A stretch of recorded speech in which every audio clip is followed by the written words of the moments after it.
Masechet Chulin Daf Kuf Yud Aleph. On était au milieu d'un safek de la Gemara à propos du foie. Donc concernant le foie, on avait une question, est-ce que le sang du foie qui est sorti, lorsque le sang est sorti du foie quand il a été cuit avec un autre morceau de viande, est-ce qu'on interdit le deuxième morceau de viande en craignant que le sang qui est sorti du foie a pénétré dans le deuxième morceau? Donc est-ce que le deuxième morceau, il est permis ou interdit? Le foie lui-même, évidemment, il est permis. Il n'y a pas de safek dessus, il est permis. La question elle est sur le deuxième morceau. Maï. Donc on en est à la première ligne de Daf Kuf Yud Aleph. Maï. Ki hadar salik.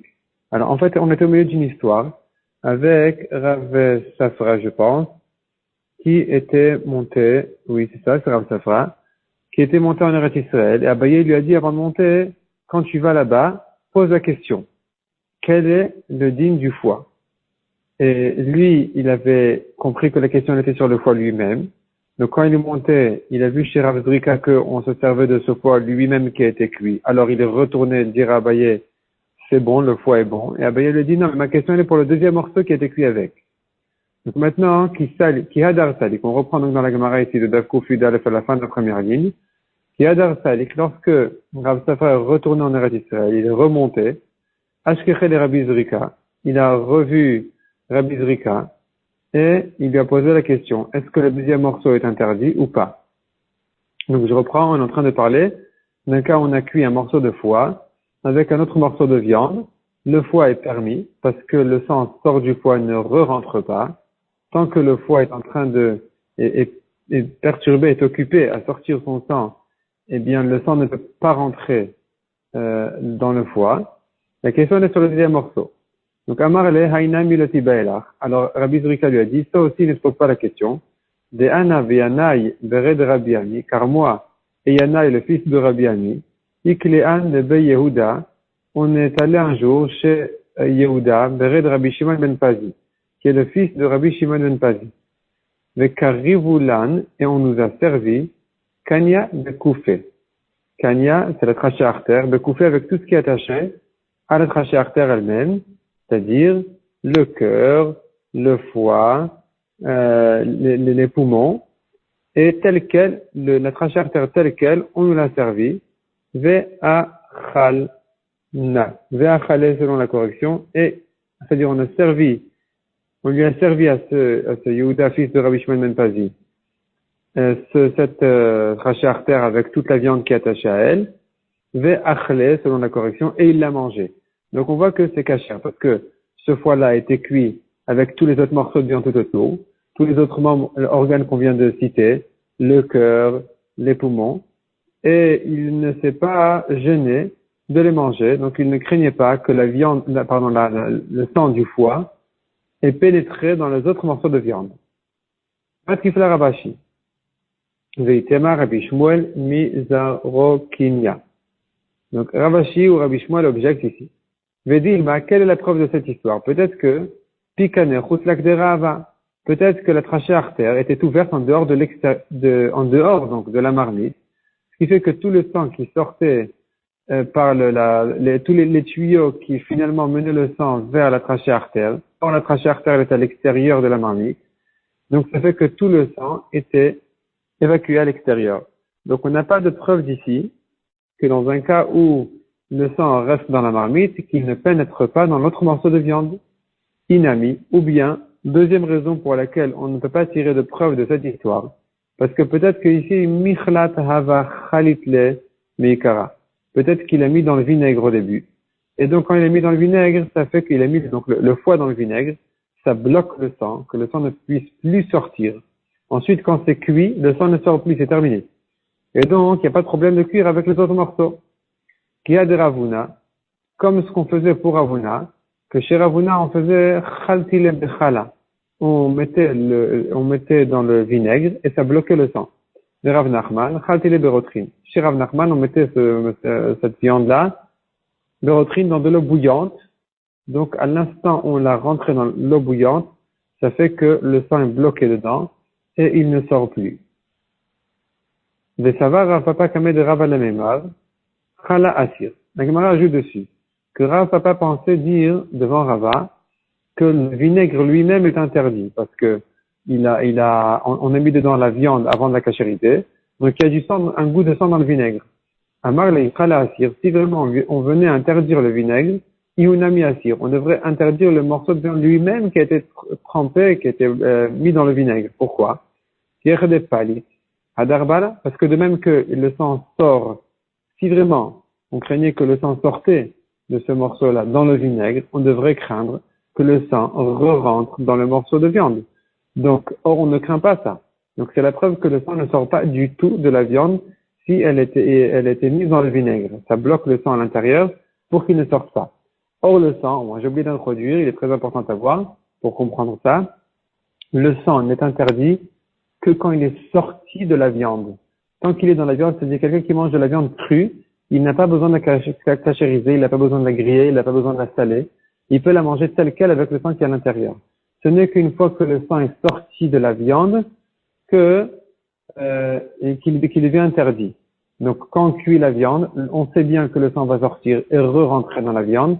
C'est pour ça qu'on est obligé de la mettre au sel avant, de manière à sortir tout le sang qu'il y a dedans avant même de la cuire. Donc, si on retrouve maintenant notre cas, si c'était mis dans le vinaigre, ça bloque le sang reste à l'intérieur. Le sang qui est à l'intérieur, il est permis. Rav Bar Sheva, encore une histoire. Rav Bar Sheva, c'est le nom d'un chacham, Ikla le Rav Nachman. Il est arrivé un jour chez Rav Nachman. Aïtoulé, on lui a servi que Veda Shlika, du foie cuit. Vela Achal, et il n'a pas voulu le manger. Amroulé, alors on est allé le dénoncer à Rav Nachman. On lui a dit comme ça, Barbe Rav, il y a ici un ben yeshiva, un étudiant de yeshiva, délégav qui a été invité maintenant à l'intérieur, donc qui est rentré chez toi. Le Achil, il ne mange pas ce qu'on lui a servi. Ou Manu, et qui est-il? Rav Bar Sheva. Amar le Rav Nachman. Alors Rav Nachman leur a dit, Gamou le Sheva, gavez-le, donnez-lui à manger de force. Sheva, c'était le nom du père de Rav Bar Sheva, et Rav Nachman l'appelait sur le nom de son père. Ketane, la Gemara dit que cette discussion-là, cette question-là, c'est en fait une marloquette anaïm. Parce qu'on voit dans une braïta qui dit comme ça. Rabbi Eliezer Omer, Hakaved oseret veinan eseret. Le foie, quand on le cuit, il interdit, mais il n'est pas interdit. Mipnei shepoletet veina bolat, car il sort le sang qui est dedans, et il n'avale pas à nouveau le sang qui est sorti de lui. Rabbi Ishmael ben Shel Rabbi Yochanan ben Broka Omer, Metubelet oseret veina eseret. Si le foie, il est assaisonné avec des épices, ça le ramollit, et donc ça fait que le sang re-rentre à l'intérieur. Et donc il devient lui-même interdit aussi. De même si shluka oseret veneseret. Si on l'a cuit longtemps, alors une fois qu'il a terminé de sortir tout le sang qui est à l'intérieur, à nouveau il avale le sang. Le sang re-rentre à l'intérieur. Parce que la raison pour laquelle on dit que le sang ne peut pas rentrer dans le foie, c'est parce qu'il est perturbé, il est occupé à dégager son sang. Donc, tant que il sort le sang, tant que le sang sort du foie, alors effectivement, il n'avale pas de sang. Donc, si on arrête la cuisson à ce moment-là, ça va. Mais si on la cuit longtemps, donc une fois que le sang a terminé de sortir du foie, le foie s'est vidé de son sang, maintenant il reste sur le feu avec l'eau, avec le sang, et le sang va retourner à l'intérieur du foie. C'est pour ça que selon Rabbi Ishmael, Beno Shel Rabbi Yochanan ben Broka, c'est interdit. Donc on voit une marloquette. Est-ce que on permet le foie dans tous les cas, même s'il était cuit longtemps, ou bien non, ou bien selon Rabbi Ishmael, on l'interdit. Et donc dans l'histoire justement de Rav Bar Sheva, où le foie était cuit longtemps, comme on l'a dit, Kveda Shlika, il était chalouk, c'est-à-dire il était cuit longtemps. Donc ça dépendait justement de cette marloquette anaïm. Rav Nachman l'a permis, mais Rav Bar Sheva qui préfère ne pas le manger, en réalité, eh bien, il peut penser comme Rabbi Yochanan, comme Rabbi Ishmael, le fils de Rabbi Yochanan ben Broka, qui lui aussi l'interdit une fois qu'il a été cuit longtemps. On continue dans la Gemara, encore une histoire. Rabba Baravuna. Ikla lebe Rabba Barav Nachman. Donc, Rabba est invité chez Rabba. Rabba fils de Ravuna, chez Rabba fils de Rav Nachman. Haïti lekame, on lui a servi, telat save tachai. C'est une grande quantité de pain propre, de pain spécial. À Marleu, Rashi explique, tlat save, c'est trois séines.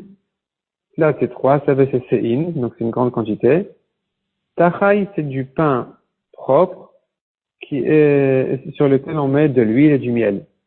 Amar lo miha vayaditu datina, est-ce que vous saviez que je devais venir? Amroule, alors on lui a répondu, mi adifat lan mina, est-ce que tu nous es plus important qu'elle, que Shabbat? Dirtiv vekarat. À la Shabbat, on a une mitzvah d'honorer le Shabbat avec des aliments spécialement bons. Donc, on a fait ça l'Ichvot Shabbat.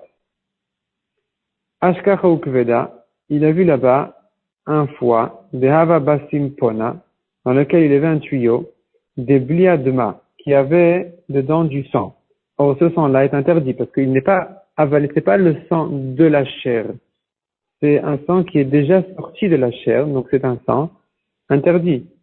Amarlo amayavdituachi, pour quelle raison vous faites comme ça? Amroula la hechinavid, alors, au lieu de s'excuser, il était intelligent, ils lui ont demandé alors qu'est-ce qu'il faut faire? Amarlo kir'u, alors il leur a répondu, voilà ce qu'il faut faire.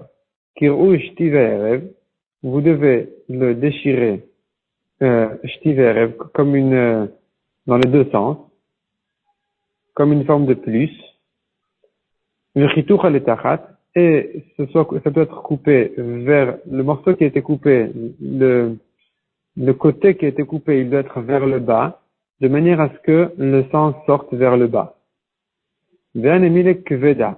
Cette halakha n'est valable que en ce qui concerne le foie. Aval tachla, mais la rate, shumna be'alma, ce n'est que de la graisse qui sort, donc il n'y a pas de problème. Donc on n'a pas à craindre ce qui paraît être du sang dedans. Comme pour Shmuel, à qui on préparait un plat de rate, le jour où on lui faisait une prise de sang et qu'il avait besoin de cette nourriture-là, et lui aussi, justement, on lui faisait de cette manière-là, que on ne craignait pas du tout le sang, il n'a pas de sang. La rate n'a pas de sang, et donc on peut la cuire sans rien craindre, il n'y a même pas besoin de la déchirer avant. Itmar. La Gemara maintenant elle commence une nouvelle halakha. De quelle manière cuire le foie? C'est-à-dire, si j'ai un autre morceau avec le foie, comment je fais? Alors, kveda iloy bisra. Kveda iloy bisra share. Si on met le foie au-dessus de la viande, c'est permis. Parce qu'ils avaient l'habitude de mettre le foie et la viande sur la même broche. Le foie était en haut, la viande en bas. Et de cette manière-là, c'est permis. Pourquoi? Parce que Dama Mishrak Sharik. Le sang, il coule et il glisse. Il glisse, il ne pénètre pas dans la viande. Le sang du foie, il glisse vers le bas et il ne pénètre pas à l'intérieur de la viande. Karlaïloï bisra asur. Par contre, les mamelles au-dessus de la viande, ça s'interdit. Pourquoi? Maïtama chalav sour et parce que le lait, il est plus un problème que le sang. Le sang, il a l'habitude de glisser. Donc, il ne va pas pénétrer dans la viande. Tandis que le lait qui sort des mamelles, qui sont grillés au-dessus de la viande, eh bien, ce lait-là, il se colle à la viande et il va pénétrer dans la viande. Donc, c'est interdit de faire de cette manière-là. Il faut que les mamelles soient en dessous de la viande de manière à ce que le lait qui en sort ne rentre pas dans la viande. Rav Dimi minardea matneifra. Selon Rav Dimi de Narda, la Breta dit le contraire. Kacha eloy bisra share. Les mamelles au-dessus de la viande, c'est permis. Maïtama chalav shchuta de rabanan. Parce que le lait après la shrita n'est interdit que midrabanan. Donc on ne craint pas. On ne craint pas ce problème. C'est pas grave si on ne craint pas que le lait risque de rentrer dans la viande. Tandis que veda eloy bisra asur. Le foie au-dessus de la viande, ça c'est interdit. Pourquoi? Parce que dam de oraita, le sang qui sort du foie, il est interdit minatora. Et donc on doit plus craindre encore qu'il risque de rentrer dans la viande. Donc c'est interdit. Darash Merimar, Hilcheta, donc Merimar enseigne maintenant, quelle est la halakha? Ben Kveda, Ben Kachla, tout est bisra charé, aussi bien le foie que les mamelles en dessous de la viande, c'est permis. Mais l'œil bisra, au-dessus de la viande, diavad in, diavad, si on l'a déjà fait, c'est permis. Lechatri lalo, a priori, on craint que le lait ou le sang risque de rentrer dans la viande, donc on ne peut pas faire ça, lechatri là. Mais si ça a déjà été fait, c'est permis. Donc, Bediavad, même si on a grillé les mamelles au-dessus de la viande, ou bien le foie au-dessus de la viande, c'est kasher. Ravashi Ikla Lebe Rami Bar Abba. Donc la Gemara raconte que Ravashi a rencontré, est arrivé chez Rami bar Abba, Chamoua, son beau-père. Chaziel, le vrai de Rami bar Abba, il a vu le fils de Rami bar Abba, donc qui était son beau-frère, Deka Shafid Kveda Iloi Bisra. On a tourné la page, on est donc au Daf Kuf Yud Aleph Amud Bet. Et donc il voyait le fils de Rami bar Abba qui était en train de griller Kveda, du foie, Iloi Bisra, sur la viande. Amar Kama Yahir Haïm Rabanan. Combien est orgueilleux ce Chacham. Eimar de Amur Rabanan Diavad. C'est vrai que les Chachamim ont permis Bediavad, que si le foie a été grillé au-dessus de la viande, alors Bediavad on permet. On ne craint pas que le sang ne soit rentré dans la viande. Mais les Chatri mi Amour, est-ce qu'a priori on peut le faire? Vei Ikabedouge.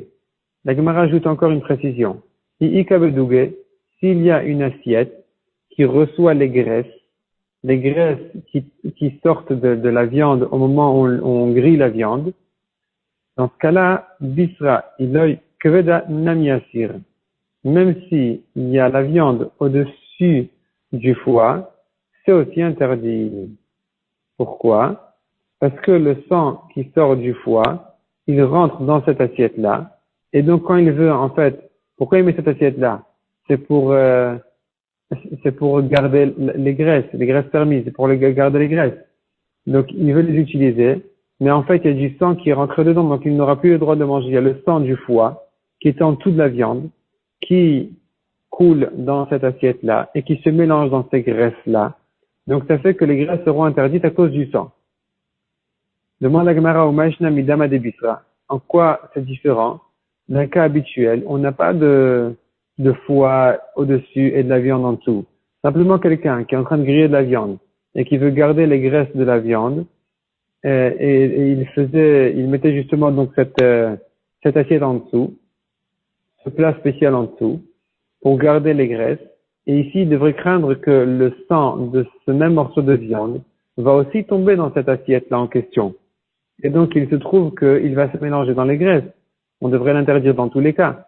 En quoi est différent le cas où il y avait du foie au-dessus de la viande avec le cas où il n'y a pas de foie au-dessus de la viande? Dans tous les cas, il y a du sang qui se mélange dans les graisses qui sortent.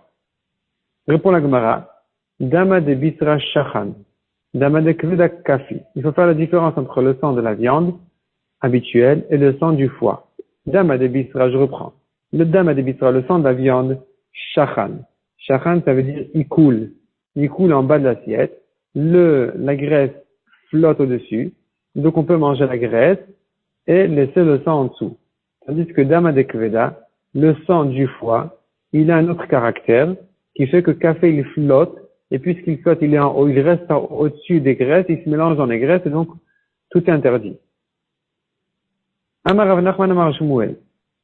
Nouvelle halakha.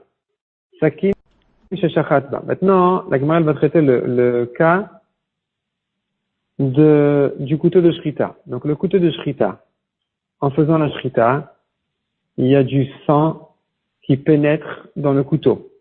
Est-ce que je peux utiliser ce couteau ensuite pour couper de la viande? Donc la Gemara dit comme ça. Sakin sheshachatba asur lachtoch baroteach. On n'a pas le droit de couper avec quelque chose de chaud, de brûlant. Quel est le din si je veux couper avec un concombre, quelque chose qui est sonnen, qui est froid? Amrila bayadacha. Il y en a qui disent qu'il faut rincer le couteau de shrita avant. Mais amrila lo bayadacha. Il y en a qui disent qu'il n'y a même pas besoin bayadacha rashidi haut sonnen. Cette chose froide, donc le concombre, il faut le rincer une fois qu'il a été coupé avec le couteau de shrita. Amrila lo bayadacha. Il y en a qui disent que non, il n'y a pas besoin de rincer. Amar Rav Yehuda Amar Shmuel. Ke'ara shemalacha basar. L'assiette dans laquelle il a salé la viande pour que son sang sorte, assour les chol baroteach. On n'a pas le droit d'utiliser cette assiette pour manger n'importe quel plat chaud, brûlant. Pourquoi? La Gemara explique où Shmuel est amé. Shmuel va selon son avis. D'Amar Shmuel, parce que Shmuel il dit par ailleurs, maliach hareu keroteach. Quelque chose de salé est considéré comme brûlant. C'est-à-dire, ça chauffe intérieurement. Ça fait effet comme un effet de chaleur. Et donc, ça fait que c'est comme si on avait mis du sang brûlant dans cette assiette-là, puisque le sang sort de la viande grâce à la melicha, au fait qu'on est salé. Donc ce sang-là est du sang salé.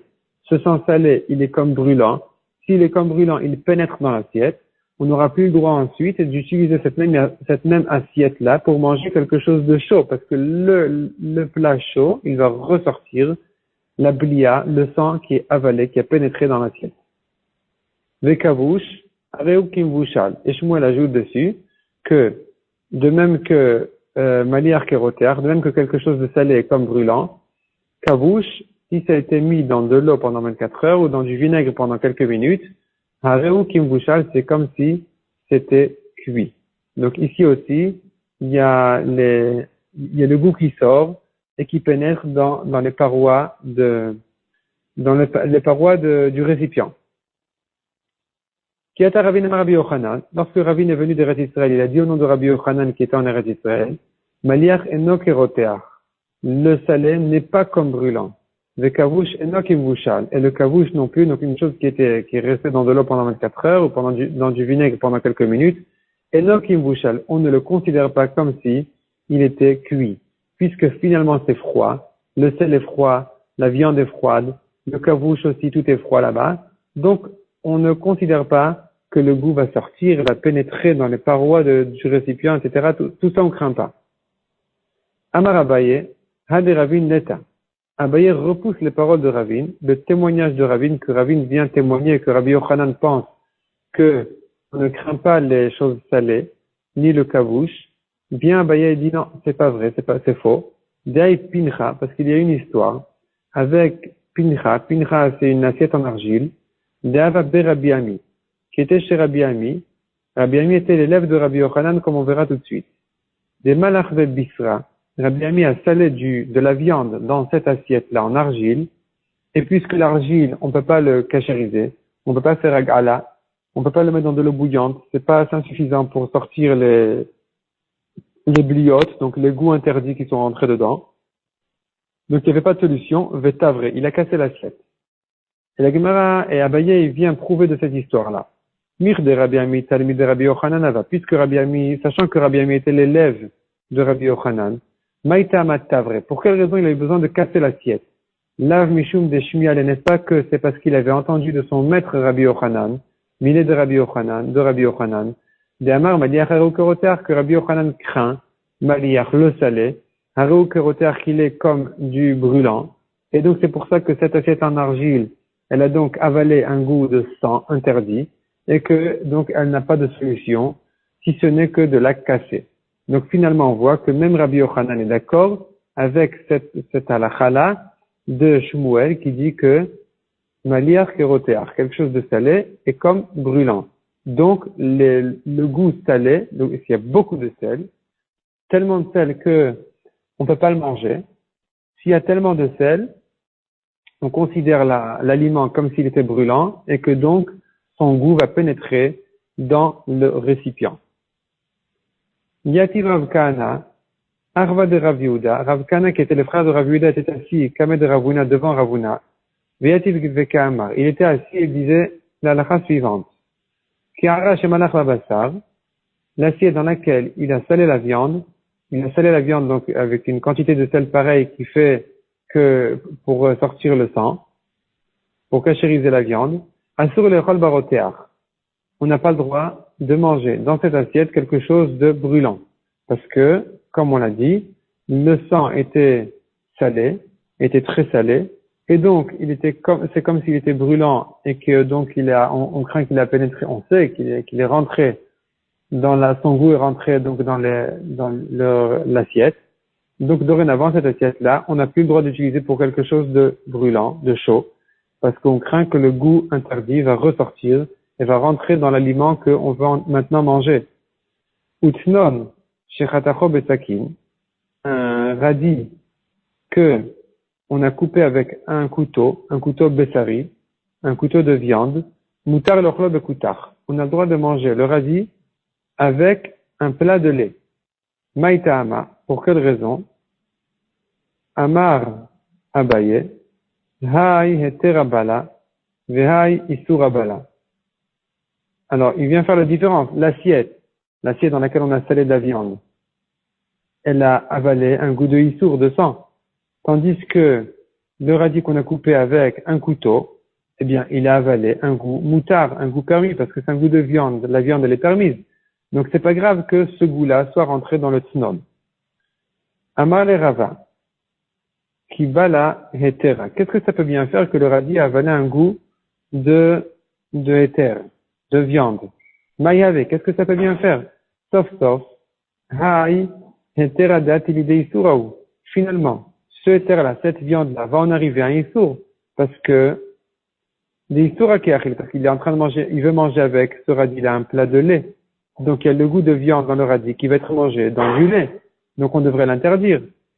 Et la marava, haï efchar le mit'ame. La différence entre l'assiette dans laquelle on a salé de la viande et le cas du radis qui a été coupé avec un couteau bessari, la différence, elle est tout simplement que le radis, on peut le goûter. Et si on reconnaît un goût de viande, donc effectivement, on ne pourra pas le manger avec du lait. Sinon, on peut le manger avec du lait. Tandis que vehaï lo efchar le mit'ame.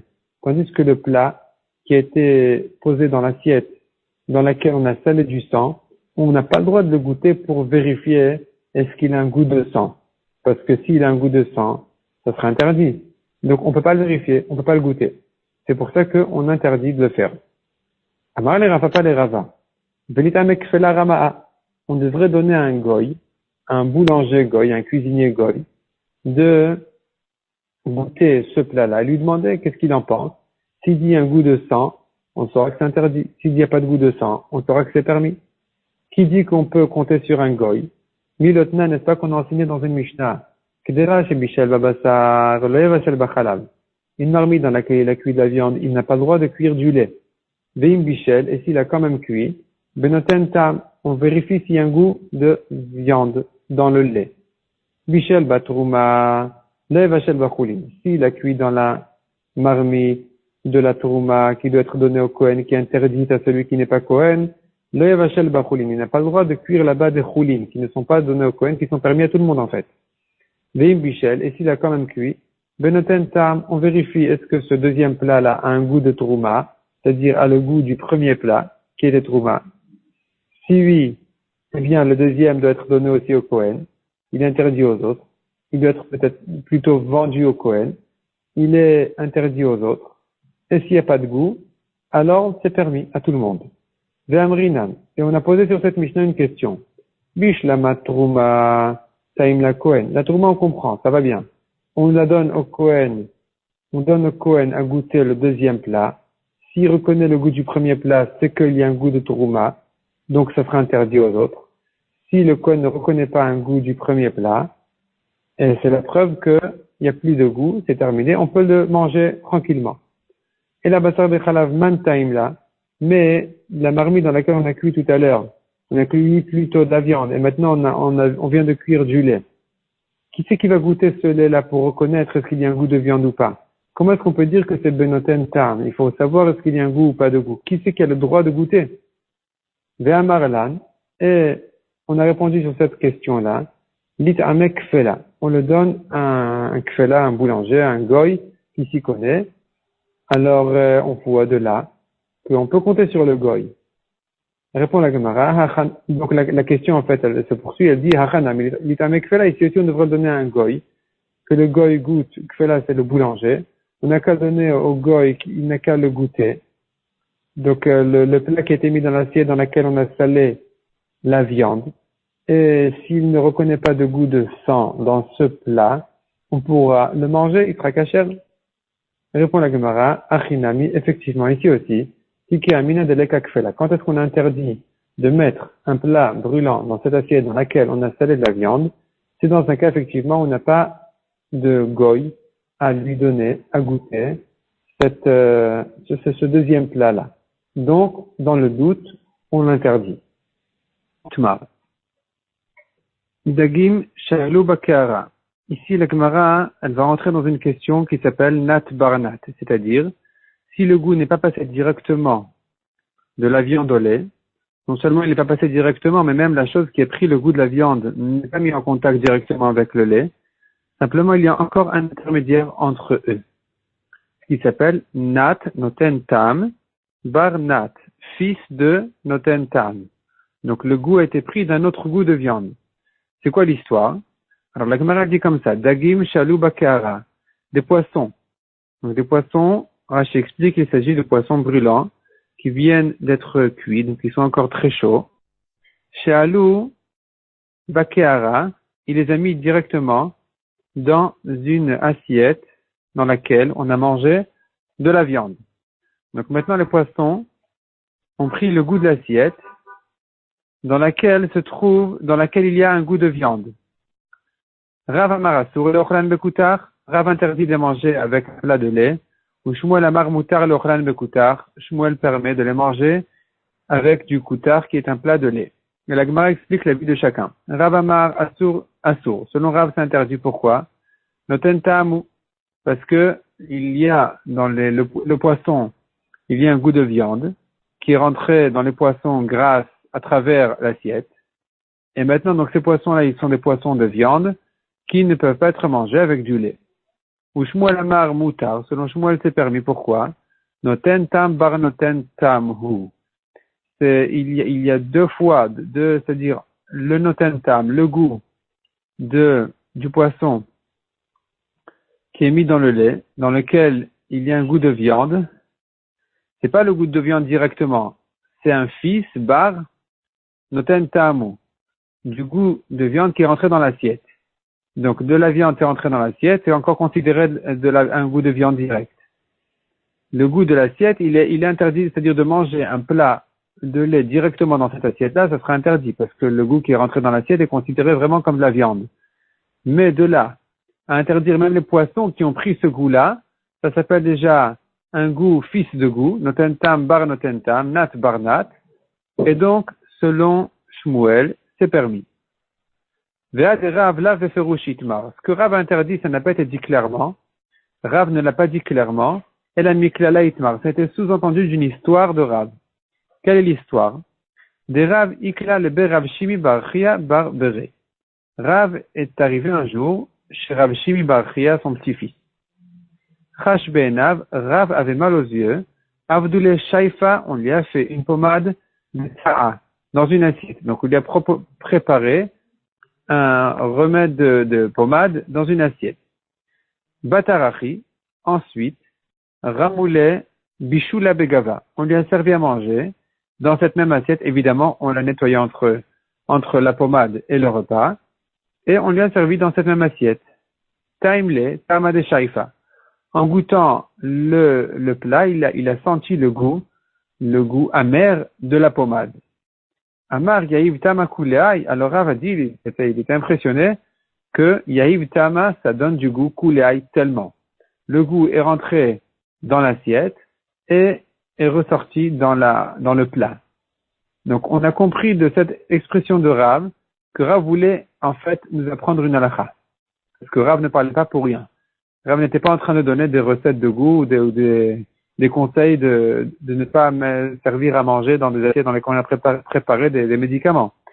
Donc, ce que Rav est venu dire, c'est que justement, le goût, il est tellement fort, il rentre dans l'assiette et il rentre dans le plat, ça s'appelle encore un goût de viande, donc on considère ça comme de la viande et donc on ne pourra pas manger ça avec du lait. Veloï, mais c'est faux. C'est pas ça ce qu'on apprend, c'est pas la preuve. C'est pas la preuve pour le cas des poissons. Pourquoi?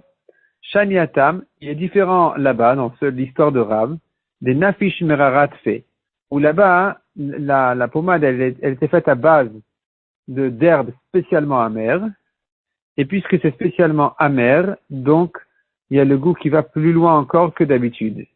Donc, on n'aura pas de preuve de cette histoire pour un goût classique, un goût de viande qui est rentré dans l'assiette, qui ressort dans les poissons. On devra aussi interdire ces poissons-là avec le lait. Donc, de preuve d'ici, on n'en a pas, mais on verra tout de suite que c'est quand même vrai que Rav l'interdit. Tosfot dit déjà que c'est pas parce qu'on n'a pas de preuve d'ici que c'est faux ce qu'on a dit. Rav l'a dit, il a dit clairement, mais de cette histoire-là, il n'y a pas de preuve. Et la Gemara, elle continue. Et on verra tout de suite où est-ce qu'on voit que Rav, effectivement, l'a dit clairement.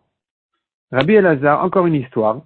Rabbi Elazar Avakaim Kameh de Mar Shmuel. Rabbi Elazar était Kol halashon. Aïtoulé Kameh, on lui a servi d'agim shalou bakeara, des poissons qui ont été mis dans une assiette de viande. Vekeach il bekutar, et Shmuel ne s'est pas gêné de manger ces poissons-là avec un plat de lait. Yaïvle, Shmuel a proposé à Rabbi Elazar, Velo achal, et Rabbi Elazar n'a pas voulu goûter de ce mélange-là de poissons avec le lait. Non pas parce qu'on a un problème de manger du poisson avec du lait, malgré que dans certains cas, c'est vrai qu'il y a un problème comme ça. Il y a une marloquette entre les poskim, est-ce qu'on craint un danger dans ce cas-là ou pas? Les Sfaradim craignent plus que les Ashkenazim, et même ça, c'est pas forcément dans tous les cas. Le beurre, c'est moins grave que le lait lui-même. Mais ici, c'est pas ça du tout le sujet. Le problème, il était le goût de viande qui était rentré dans ces poissons-là. Et maintenant qu'il veut manger ces poissons-là avec du lait. Donc, Rabbi Elazar ne voulait pas goûter de ça parce que il craignait la vie de son maître Rav qui avait interdit. Donc, puisque Rabbi Elazar a entendu que Rav avait interdit de manger ces poissons-là avec du lait, donc il n'a pas été d'accord de goûter ce que Shmuel lui donna à goûter, à manger. Alors Shmuel lui a dit, Amarle, les rabach yahivele, à ton maître je lui ai donné, à Rav, ve'achal, et il a mangé, ve'at le achat, et toi tu ne manges pas, atale kameh de Rav, il est allé Rabbi Elazar chez Rav, Amarle, il lui a demandé, Hadar bemar mishmat, est-ce que mon maître a changé d'avis? Amarle, Rav a nié totalement cette histoire, et il a dit, chasle le zare de Abba Baraba, loin de lui de la descendance de Abba Baraba qui est le père de Shmuel. Donc, loin de lui de Shmuel, chasle, ça rappelle chasle shalom. Chasle shalom de dire que Shmuel dise une chose pareille. De l'isfeli midi de l'osvirale, qu'on me serve à manger quelque chose que je ne pense pas que c'est permis. Donc, chasle shalom, que Shmuel dise de moi une histoire pareille, que j'ai changé d'avis et que j'ai goûté d'un mélange pareil. Donc finalement, on voit clairement ici, justement, que Rav interdit le nat barnat, les poissons qui ont pris un goût de l'assiette, qui ont pris un goût de viande, eh bien ils sont interdits avec du lait. Et la Gemara, elle raconte encore une histoire maintenant. Ravuna de Ravria Barashi. Havuyatve. Ils étaient assis, Chad Baegisa de Mavra de Soura, l'un de ce côté du fleuve de Soura, la ville Soura, Vechad Be'agisa de Mavra, et l'autre de l'autre côté du fleuve. Lemar Aïtoule Dagim Shalou Bakeara Ve'achal. À l'un, on a servi des poissons Shalou Bakeara qui sont rentrés dans une assiette Bessarit, d'une assiette de viande Ve'achal Bekutar. Il les a mangés avec du lait. Lemar, et à l'autre, Aïtoule Te'enim Ve'anavim Betor HaSouda. On lui a servi des figues et des raisins au milieu du repas. Et il les a mangés sans faire la bracha parce qu'il était en milieu de repas de pain. Alors, Mar Amar le un chacham a dit à son ami, Yatma. Yatma, c'est comme Yatom, orphelin. Quelqu'un qui n'a pas de date, d'esprit. Avad Rabachachi, est-ce que ton maître faisait comme ça? Est-ce que Rav permettait de faire comme ça? Umar Amar le Chavre, et l'autre lui a dit la même chose. Yatma Avad Rabachachi, est-ce que ton maître fait comme ça? Donc chacun a fait la remarque au deuxième que son comportement ne correspond pas à ce que Rav pense. Parce que Rav interdit ces deux choses-là, aussi bien de manger des poissons qui étaient posés dans une assiette de viande avec du lait, que de ne pas faire la bracha sur les fruits qui sont servis au milieu du repas. Et qu'est-ce que chacun a répondu à l'autre? Un a dit à son ami, moi je pense comme Shmuel qui pense que nat barnat c'est permis. Donc les poissons sont permis avec du lait. Umar Amar le Chavre, et l'autre lui a répondu, Anake Abria Sivirali, moi je pense comme Rabria, c'est-à-dire celui qui avait mangé sans bracha les fruits au milieu du repas, il a dit je pense comme Rabbi Chia, détani Rabbi Chia, pat poteret kol mine ma'achal, le pain, il rend quitte toutes sortes de nourriture qui est servie au repas, donc même les fruits. Veyain poter kol mine mashkin, et le vin, il rend quitte de la bracha, toutes sortes de boissons qui sont servies après le vin. C'est-à-dire qu'à partir du moment où j'ai fait la bracha de Hamoti sur le pain, je n'ai pas besoin même de faire la bracha sur les fruits. Et de même, en ce qui concerne le vin, dès qu'on a fait boré plus à Geffen sur le vin, on n'a plus besoin de faire chez Akol sur n'importe quelle boisson qui est bu ensuite. Et donc, de cette manière-là, en fait, on a répondu sur qui il était sommaire. Chacun s'appuyait effectivement sur un chacham qui était cholek sur Rav. Donc, soit sur Shmuel pour permettre Nat Barnat, les poissons avec le lait, soit sur Abichia pour permettre de manger des fruits au milieu du repas, sans faire la bracha. Et on va s'arrêter là pour aujourd'hui.